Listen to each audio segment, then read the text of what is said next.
बिस्मिल्लाहिर्रहमानिर्रहीम।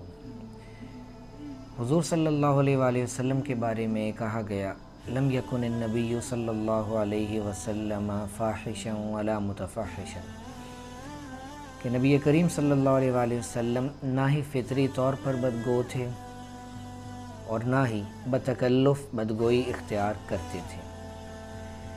और इसी तरह आप सल्लल्लाहु अलैहि वसल्लम ने ख़ुद इरशाद फरमाया, सिबाबुल मुस्लिम फ़ुसूक़ुन, कि मुसलमान को गाली देना ये बहुत बड़ा गुनाह है।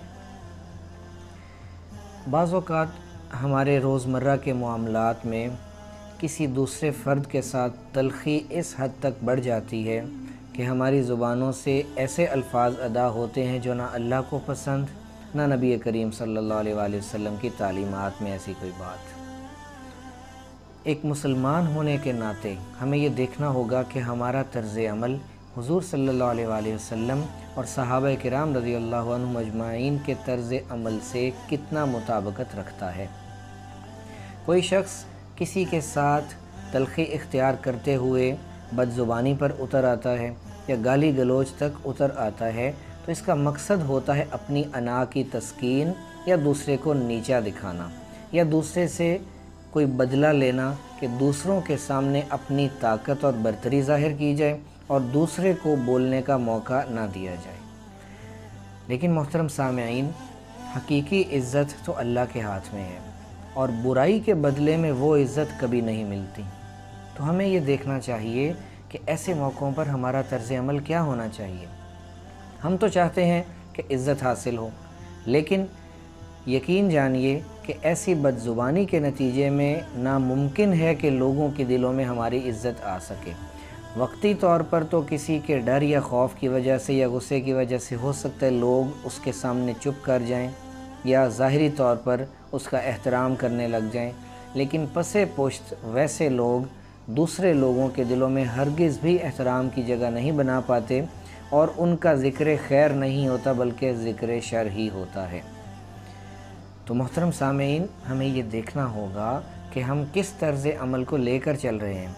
बाज़ औक़ात ये होता है कि किसी भी शख्स की गुफ्तगू में गाली और बदज़ुबानी बतौर तकिया कलाम दाखिल हो जाती है। हमें एहसास तक नहीं होता, शऊर तक नहीं आता कि हम बोलते हुए बतौर तकिया कलाम हर एक दो जुमलों के बाद कोई ना कोई गाली अपने मुँह से निकाल देते हैं, अदा कर देते हैं।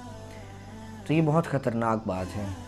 इसके बहुत मनफी असरात मुरतब होते हैं। एक तो एक इंसानी वक़ार मजरूह हो जाता है, ख़ास तौर पर उन लोगों के लिए जिनका मुआशरे में एक मकाम समझा जाता है, जो ख़ानदानों के बड़े शुमार होते हैं या जो किसी भी तौर पर दुनियावी ओहदों में या दुनियावी तौर पर किसी ऊंचे मनसब पर होते हैं।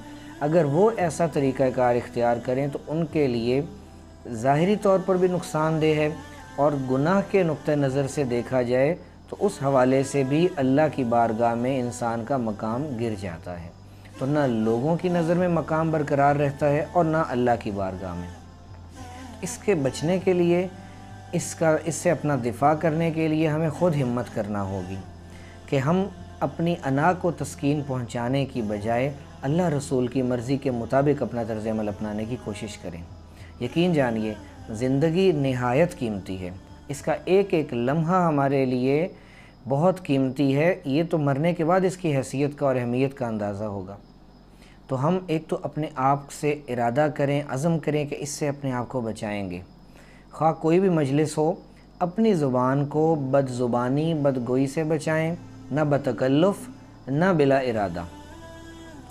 और इसका आसान हल ये है कि अपनी ज़ुबान को अल्लाह के ज़िक्र से तर रखा जाए, अपने दिल में अल्लाह की याद बसाई जाए, हुज़ूर सल्लल्लाहु अलैहि वसल्लम पर दुरूद व सलाम की कसरत की जाए, अपने गुनाहों को याद करते हुए इस्तिग़फ़ार की कसरत की जाए। तो इंशाअल्लाह अल्लाह की रहमत से उम्मीद है कि जब अपनी ज़ुबान को मुस्बत कामों में मसरूफ़ रखेंगे तो यकीनन मनफ़ी चीज़ें इससे ख़ुद ब खुद छूटती जाएंगी और हमारी आदत बन जाएगी कि जैसा कि बुराई की आदत बनी थी और ज़ुबान पर ऐसा कंट्रोल नहीं था कि हम उसे बदगोई से रोक सकें और बिला इरादा भी उससे नामुनासिब अल्फाज सादिर हो जाते थे, तो जब नेकी के कामों में इसको आदी बनाएंगे तो इंशाअल्लाह अल्लाह की रहमत से उम्मीद है, बल्कि यकीन है कि ये आदत छूटती चली जाएगी اور جتنا جلدی اچھی عادات کو اپنا لیں گے اتنا ہی ہمارا فائدہ ہے، کیونکہ ماضی جو گزر چکا وہ ہمارے اختیار میں نہیں، آنے والا کل کوئی پتہ نہیں آئے گا کہ نہیں آئے گا۔ تو آج میں جئیں اور اس انداز سے جئیں کہ کل بھی اگر جیتے رہے، زندہ رہے، تو انشاءاللہ اللہ کی بارگاہ میں سرخ روح ہوں گے اور لوگوں کی نظروں میں بھی ایسے عملی مسلمان بنیں گے کہ غیروں کو بھی ہماری عملی زندگی دیکھ کر اسلام کی طرف کشش پیدا ہو۔ اللہ ہم سب کو خیر کا ذریعہ بنائے اور ہمیں شر سے بچائے اور شر کا ذریعہ بننے سے بھی بچائے۔ والسلام علیکم ورحمۃ اللہ وبرکاتہ۔